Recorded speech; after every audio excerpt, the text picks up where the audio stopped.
Hello everyone. It is Victorian picnic time. at a, as you can see in the background, at a nice, well, I wouldn't say castle, but We are at Huis Zypendaal. Zypendaal, yes. I think it would translate to a mansion. Yeah. Or manor. Yeah, mansion, manor, something like that. Yeah. And it's near Arnhem. All with our friends. Just like last summer, usually we do this a couple of times a year, but Corona, you know. Yeah. So this is the first time this year that we're doing the picnic again. We're all gathered here, and we have food, lots of food. And fun, so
our friend Yule made these fun ribbons with a visitor on them, because often people would mistake us for, you know, being people from the venue, which is not the case. So I'm also wearing the fancy ribbon.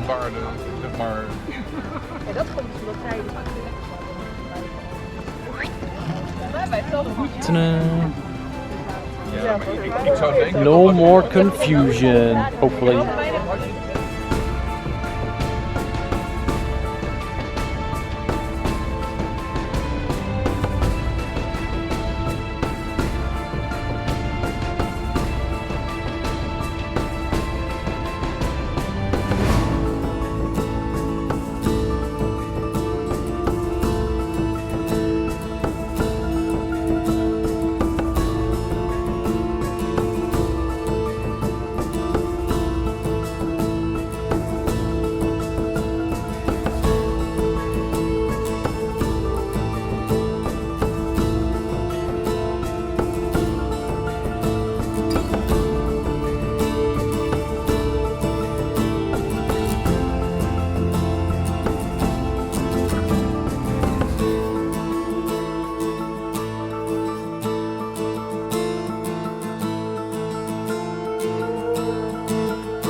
We have the YouTuber in the wild.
That was a short one. It's Picnic is not much vlogging material, but no, sad because also we couldn't go into the castle no. because of COVID regulations and stuff. No, So we could still go in, but it's limited and it's not really a big place. So we just decided to do the picnic, but yeah. So it's not a very eventful day, but we did show you a little bit. yeah, we had fun. We had fun. Yeah. We had some tasty nom-noms. Treats, yes. There was a lot of food. Way too much food. Yeah, we still have a lot of left. But yeah. So we hope you guys enjoyed. And see you next time. Yeah. Bye guys.